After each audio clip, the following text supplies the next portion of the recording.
Hi, everybody. First of all, I just wanted to say thank you to all the kind notes and texts and emails and all the stuff that I got from everybody. I want you to take a minute right now, and I'd like you to pause this. Go find your mom and dad and go give them a big hug and tell them you love them. Okay? Do that right now. This will wait, because the most important thing, absolutely, is family. Absolutely. And one of these days you'll think back and you'll be glad that you did it. So find your mom, find your dad, brother, sister, give them all a big hug and tell them you love them. Okay? And thanks again for all your kindness over the last week. A couple things I want to go over with you. First was the worst questions out of the multiple choice that I had you guys do last week. And the first thing was question number 1, which they ask which direction the point moves in this rope as you've got a transverse wave going over to the right. Well, the easiest way for me to show you this is to actually show it to you. So let's get a wave going, and we've got a transverse wave going, and I want you to look at these balls that, I think they're green, that are going up and down here. And we're going to pause this in a second. And I want to remember exactly where that one point was. And you can see it was just a little bit past being in the trough there. So let's go forward a little bit. And it's right about there. Notice these balls were only moving up and down. Right now you've got a crest coming in. And notice from the trough to the crest, all those points are getting lifted up. It's not like it's going down a slide. A lot of people treat it like a slide. It's not a slide. I'll let it run. After it passes the crest and the trough's coming in, it's going down. So from the trough to the crest, all those points are being lifted up. From the crest to the trough, all those points are all being dropped down. And look, they're only moving up and down. They do not move left to right. That's the definition for a transverse wave. Okay? So you can think of yourself like being on the beach in the water. Here's a crest coming in. You're getting lifted up. After that crest passes you, you're going to be getting dropped down. That's one way of thinking about it. Or you're at the ballpark and they're doing, if we ever get back in a ballpark again, and you're doing the wave in the stands. Well, if the crest is coming in, you're standing up. After that crest passes you, you're going to be sitting back down again. You move up and down as the energy moves left to right. Okay? I just wanted to go over that with you, and let me get the next thing set up. All right, that's good. Good. All right, that's what we'll be doing next. All right, so let's hit the other ones that were a little bit on the iffy side here. Next one that looked a little bad was number 5, a longitudinal wave. Now, please keep in mind, a longitudinal wave, if I was to draw it outright, looks like you'll get a little compression and a rarefaction and a compression and a rarefaction and back and forth. And the points in this medium move left and right as the energy goes in that direction. Now, the big example for this, of course, is sound, okay? But the points will move left to right as the energy passes through. So the points are moving parallel and anti-parallel, not perpendicular like the transverse wave like you just saw a few seconds ago. Next one that looked a little bit dicey over here was 8. And 8 says the diagram below represents a periodic wave generated during a 1.5 second interval. So, remember what frequency is. Frequency is the number of waves per second. And of course, it's measured in hertz. If you make 2 waves per second, you're going to get 2 hertz. Make 3 waves per second, you're going to get 3 hertz. So, here we go. It said I've got 1.5 second interval. This is junk. You don't need the 3 seconds. What you do need to realize is that there's a wavelength, and there's a half a wavelength. So you've got 1.5 wavelengths there. This device, or whatever's creating the waves, is making 1.5 wavelengths in 1.5 seconds, which means it's making one wave per second. You just divide them out, which means it's 1 hertz. It made 1.5 wavelengths in 1.5 seconds. That means making 1 wavelength per second, or the frequency is 1 hertz. It's that simple. Let's take a look at the next one on the hit parade. This was pretty good, and I'm just hitting the ones that were absolutely the worst. This one was tough, the 2 pulses coming together. Now, what we want to do is we want to add these guys up on a point-by-point basis. So, let's draw them as if there's one right on top of the other, because this wave was moving towards the right, this wave is moving to the left. So here's the guy that was on the top, and here's the guy that was on the bottom.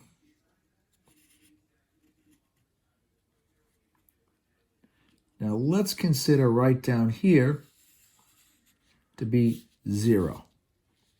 Well, if I look at this side over here, like right around here, if I consider down here to be like -1 for an amplitude and up here to be +1, this guy would start out with an amplitude of -1. Then as you move forward, this is getting less and less and less. Right about here, this is going to be like +0.5. That's -0.5. They're going to cancel out. Follow it all the way through. Now you're getting more and more on the upper one, less and less on the bottom one. Right over here, you've got all positive, no negative. So it's going to end up being +1. And that's what's going to happen when they come together. And this happens all the time. Another example, this is a common one. You've got a square wave, and you can have waves of any shape. And then down below, you've got a little circular wave, looks like a little sine wave going like that, part of one, coming together. When these two occupy the same medium, this will take a chunk out of this guy on the top. Superposition.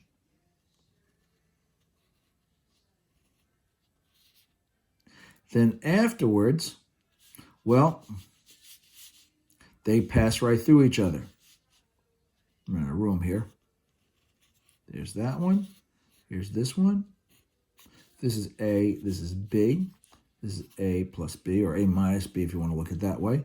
And here's B, continue on its merry way. And there's A, continue on its merry way. Just like that. That's superposition. The 2 waves add up their displacements on a point-by-point basis. That was pretty good. And going across here, the last one, that was bad, was the standing wave right here. Now, understand you're looking at this wave in 2 moments in time. In one moment of time, there's the wave. Another moment in time,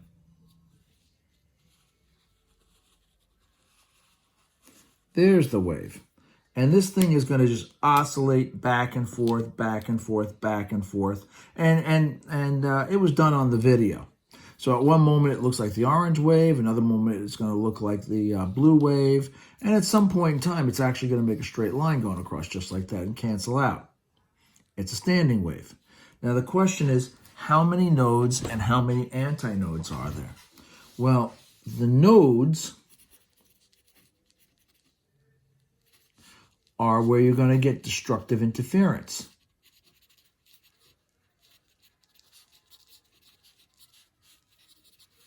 Destructive interference. It's where the waves cancel. And I'm going to mark in the nodes with this yellow highlighter here. I'm going to get a node here, a node there, node, node, node. It's kind of hard to see, so let's actually put a little N here. There's a node, there's a node, there's a node, there's a node, and there's a node. So you've got 1, 2, 3, 4, 5 nodes. These points won't move. The whole thing will bounce back and forth. Now, where are you going to get the antinodes? Where you get the most motion. Antinodes, and if you're unclear, go back and look at the video that we had in the last lesson. That's when you're going to get constructive interference.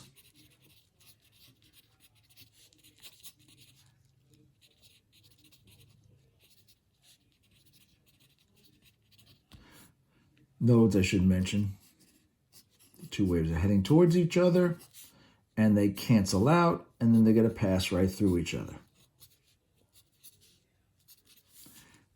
Antinodes get constructive interference. You get the two waves heading towards each other. Their amplitudes add up. The wave does not get wider, it just gets higher. A and B. I get A plus B here. And then they pass right through each other. Here be B, there be A, continues on its merry way. Okay?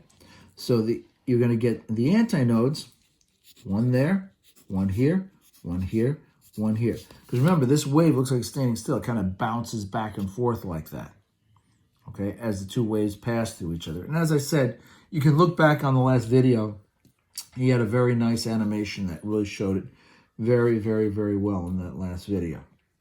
All right, now, what did I want to talk to you guys about?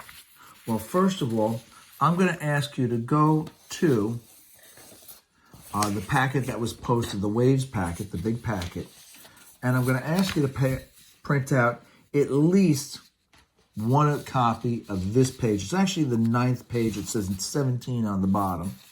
But it's something that looks like this. You should print out at least one, maybe two of these so you can take some notes on here, on this. And we're going to talk about something called, my pencil, there it is. And it's called an interference pattern.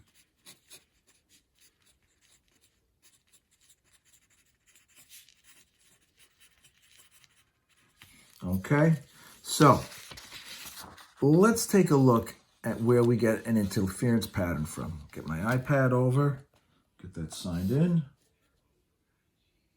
Okay, perfect. Now, what I've got here, and you can't see the whole thing here. You don't need to see any more than what I've got on the screen here. But I've got here think about a tank of water, okay? And I've got two faucets that each of them are able to drip and make waves. So if I turn this guy on, it starts dripping, and I get ripples that move away from the point where the water droplets hit the surface of the water below, and they spread out, and of course they do get a little weaker as they get further and further away. I've got one here, shut that off, and I've got one up here on the top that's doing exactly the same thing. Now, what happens, though, if I turn them both on at the same time?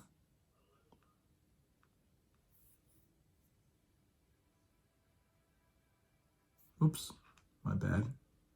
Did it again. There it goes. All right, so now what I start to form is something called an interference pattern. Now, if you take a look at this, I'm getting lines coming out of here where I get really, really strong ripples. That means that where I'm getting strong ripples here, strong ripples over here, getting them over here, getting them over here, over there also, I'm getting all constructive interference. The waves from these 2 points, like two crests coming in to give you an even bigger crest. However, you might notice that I'm getting lines here where I'm not getting any motion whatsoever. these two sources, because the distance to these points here, are giving me lines of destructive interference. Okay? These are always canceling out on these lines. So I get a crest and a trough meeting, or a trough and a crest, back and forth. And this will give you an interference pattern. Sometimes you might notice this if you're in the city, driving through the city, and you've got a radio station on, and you know you're not very far from the tower, but you'll hear the radio station kind of wave in and out, get louder and softer. Well, in a lot of cases, that's because you'll have the source from your radio waves and a building next to it where the radio waves are reflecting off of, causing an interference pattern. And you're driving where it's loud, soft, loud as you go through there, until you get far enough away that the interference pattern kind of starts to decay a bit. So, why does this happen? Okay. Oh, before I forget, I did want to show you that you could get this also with slits and diffraction. If I gave you two slits, okay, and I made the slit pretty thin, and I started my waves, they act like sources. Let's get that frequency up. And you'll see I'm starting to get an interference pattern on the side here, because I've got the waves diffracting as they come through the slits. And because they are diffracting, each of these points act like a source, and I get constructive interference here, destructive interference right there, constructive interference here, so on and so forth. So I get exactly the same thing going on. All right. Why does this happen? Well, let's take a look at our little diagram over here. Now, what I want you to realize is this is a source right there, and there's a source. Each one of these solid lines is a crest, and they marked it right here.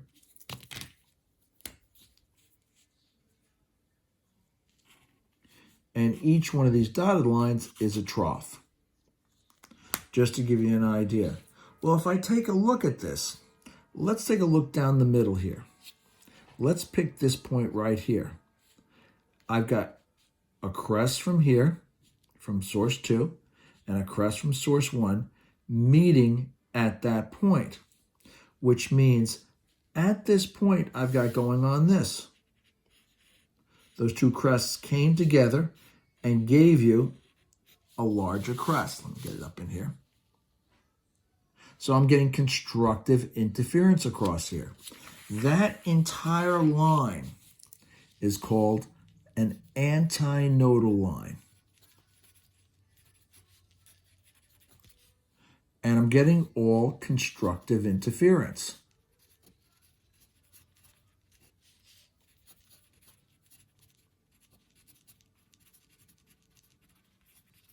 Now, I'm getting an antinodal line here also.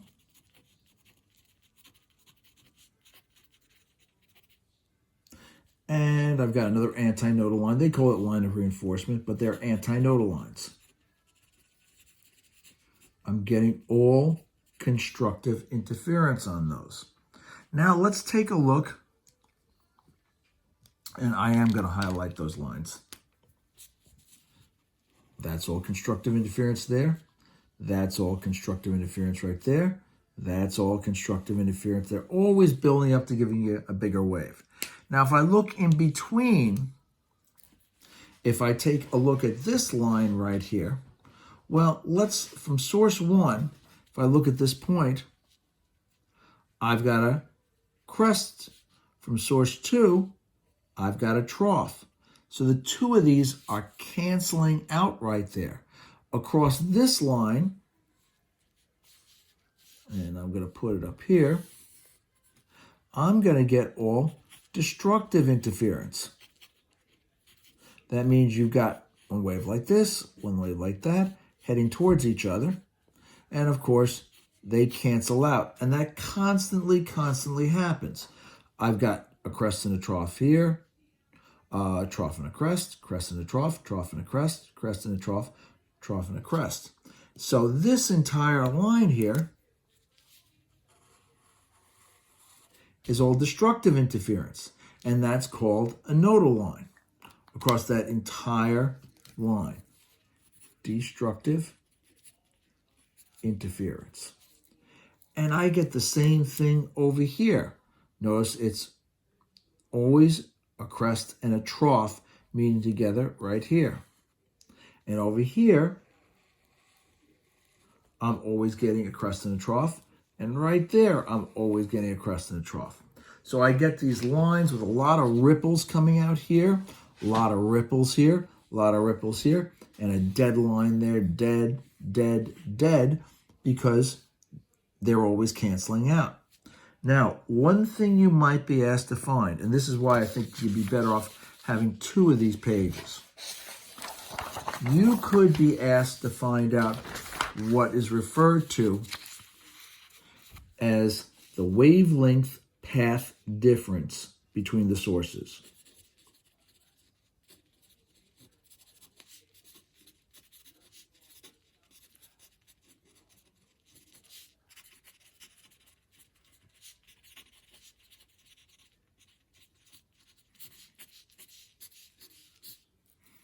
Okay, so what do we mean by that? Well, let's consider this. Between any 2 crests or any 2 troughs is going to be 1 wavelength. That length right there is a wavelength. Okay? So let's pick a point on the center line here. I'm going to go to this point right here. And I'm going to consider a line going from S1 to that point. And I'm going to pair it to a line S2 to that point. Well, if I was to measure those 2, and I am going to highlight them just so they stand out from the other ones we're going to do. There's one of them.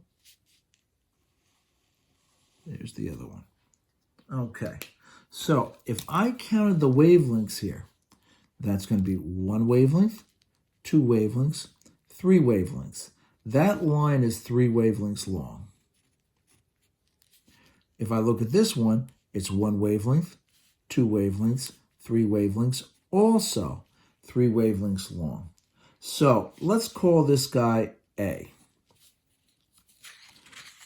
If I looked at the difference in the lengths, S1A, that's this line here, minus S2A, well, they're equal to each other. There's 0 wavelengths path difference. This path from S1 to this point versus this path S1 to that point has the same exact length. So you're going to have 0 wavelengths path difference. I could pick any point on this entire pattern here. I could pick this point right here. If I was to measure that one out, well,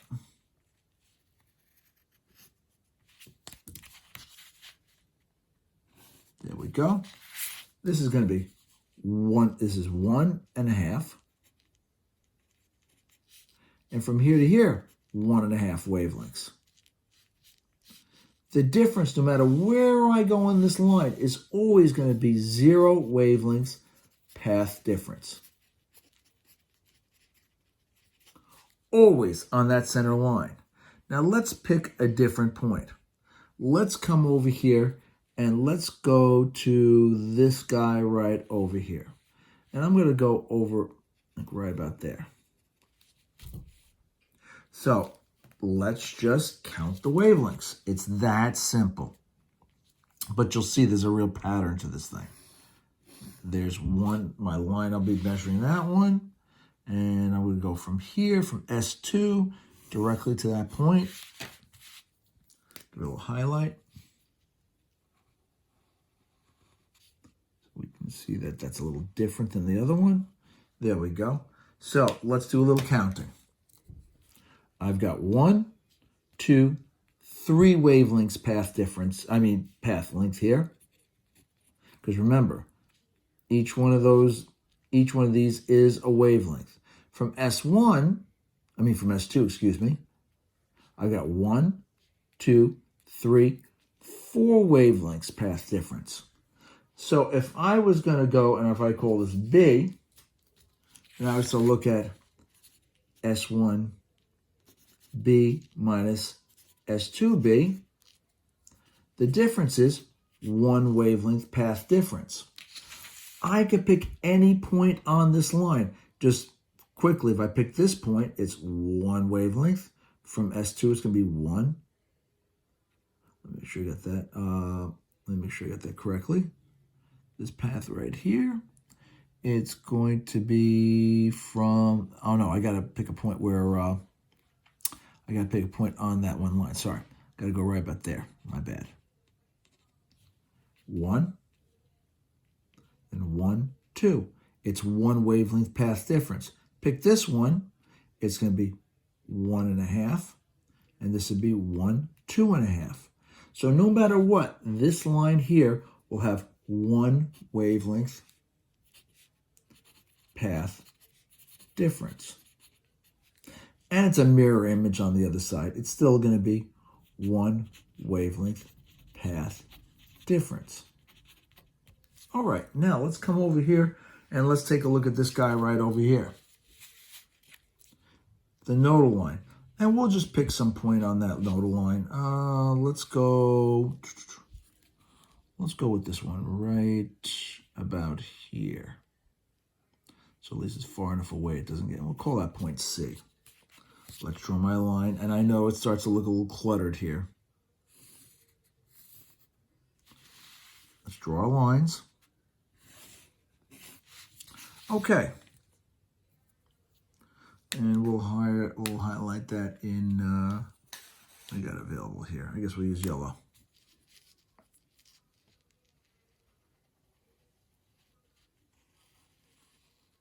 All right, let's look at that guy. Well, from S1, I've got 1, 2, 3.5 wavelengths. So right there, it's 3.5 wavelengths. From S2, it's 1, 2, 3 wavelengths. Well, that means if I'm going from S1C to S2C, that would be a half a wavelength. And it doesn't matter what point I pick on this line right here. It's going to be a half a wavelength. If I pick this point right there, just hypothetically, it would be 2 wavelengths from S1, 1.5 from S2. It's still going to be 1/2 wavelength path difference, which makes sense because that half a wavelength being off causes these two waves to be out of phase and always come and cancel out. They're always going to come like this and cancel out each other. Heading towards this next nodal line over here, I'm not going to go crazy drawing these. But if I picked a line, what the hell, I'll draw it.